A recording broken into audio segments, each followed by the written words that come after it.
Good day, everyone. Let's talk about Carlos Ghosn, the fall of the god of cars, who went from being a celebrity to a traitor in Japan. That afternoon in November 2018, when Carlos Ghosn landed on a private plane in Haneda Airport in Tokyo, the businessman was in the peak of power. He was not only the president of Nissan, he is also responsible for saving the Japanese giant from possible bankruptcy. He was also CEO of French car maker Renault and the driving force behind a global alliance between the two. And together with the smallest Mitsubishi, they built an empire that sold more than 10 million cars a year. For this, we have the participation of Carla Aguirre, Ricardo Ferrer, and Oscar Cordova. Dear colleagues, good day. What are the important facts of Carlos Ghosn's case? What is he accused of? And what is Ghosn's statement? What we know that Nissan decides to change his businesses so that cause that the design is not reflected by customer opinion and generate a possible bankruptcy. Well, Nissan decides to get a strategic alliance with Nissan and Renault, and then it's when Ghosn appears. He asks to assume the role of direction of operations. But the important here is that when Ghosn went to Japan, he knows that the culture is different than in France. So he decides to adopt the culture from Japan instead of impose his culture on his staff. And he was arrested by Japanese authorities for alleged financial misconduct because he was accused to use the company assets for personal purpose. So they were in Japan for failing to report against fraud approximately 43 million. Thank you, Oscar, for your comments. Next, we are going to listen a statement of Carlos Ghosn made in an interview in CNN. I didn't leave Japan to hide somewhere. I left Japan because I'm looking for justice and I want to clear my name, which means I would be looking for a country where I could have this case tried, but with a trial respecting the rights of the defense. The only thing I'm looking for is a trial where the rules or the rights of the defense would be respected, which I thought in Japan was not the case. You know, people don't like fugitive when the fugitive is escaping justice. It's a different opinion when a fugitive is escaping injustice. Now that we know more details of the case and considering his possible guilt and his possible innocence, what is the theory and doctrine that is implicit in this case?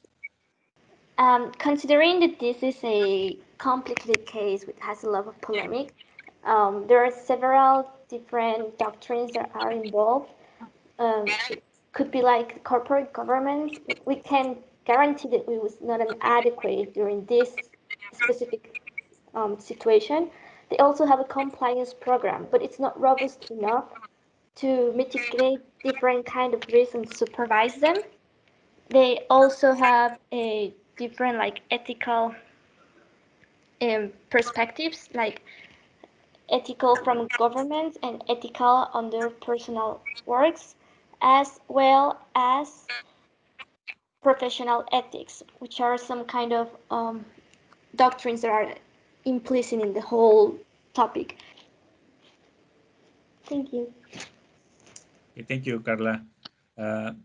It seems somewhat disconcerting both ends of the case. On one hand, we have a renowned CEO who apparently has everything professionally and financially too, but still commits fraud. The first question that brought to my mind is how a culture of silence can drain a company. In this specific situation, how is it possible that a millionaire fraud of this magnitude was allowed in one of the most important mobility companies? As we know, the alliance between Nissan, Renault, and Mitsubishi, the number one seller of vehicles in the world. So I believe that the culture of silence is a big deal and it has a a very important cost in this legal situation. The thing is that making a corporate governance, the main objective is to allow an ethical and a good environment in the company, so people can express themselves and people have the right to speak up when there's an injustice going or a financial fraud in this case. So I believe that Nissan failed enormously doing this. The people of Nissan, no? Yes, correct, Janisai. Okay, colleagues, what do you think? Who thinks that Carlos Ghosn is innocent and why? I think he's guilty because maybe he has an interest in the money. Maybe he has a bad intentions to get money of the company, but instead of that, the company wants to involve in a little bit of, in a crime. Maybe it's 50-50. 50-50, okay. Thank you, Oscar. Okay, I'm gonna take the word from here a little bit. Personally, I believe that he was accused for something that I believe he did not commit. I'm not saying that he's completely innocent, but what I'm trying to say is that we know that humans are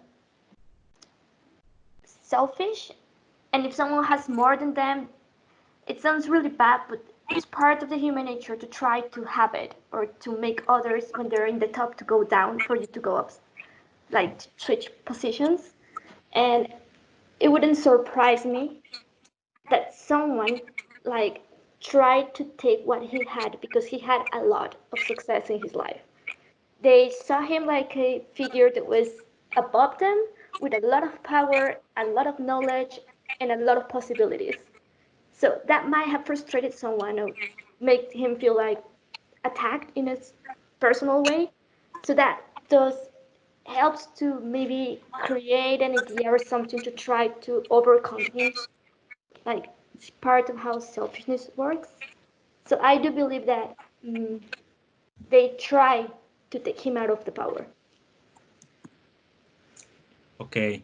Okay, I agree with that, but just from a personal opinion and from a communication background, I truly believe that these complex subjects needs to be approached with different perspectives, and not only the one with regarding his innocence or his guilty, but the perspective of the government, the Japanese government, because they also made a failure, a big failure, and also for Nissan. Nissan is investing more than $20 billion in this case of their money to inframe him, to inframe their former CEO.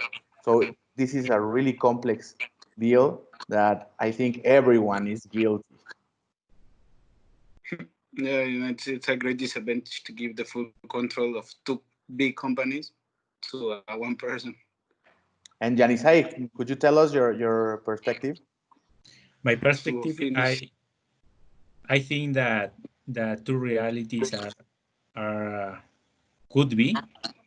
I think that is guilty Carlos Ghosn, but I think that too the Nissan and the government could be have an attitude and act with different form. I understand that so many aspects falls in this situation: the corporate governance, the internal controls, the professional ethic, and with this talk, we can release the importance of ethic of all levels and acts and the human being, as well as the transcending also of corporate responsibility and the importance of all the aspects and procedures of the companies in every level, inclusive in this high level. Okay, so Thank you very much for your attention. Thank you, colleagues, for your participation. Remember that our bibliography is in comments if you want to search more about this case. Give what you like. Bye. Bye.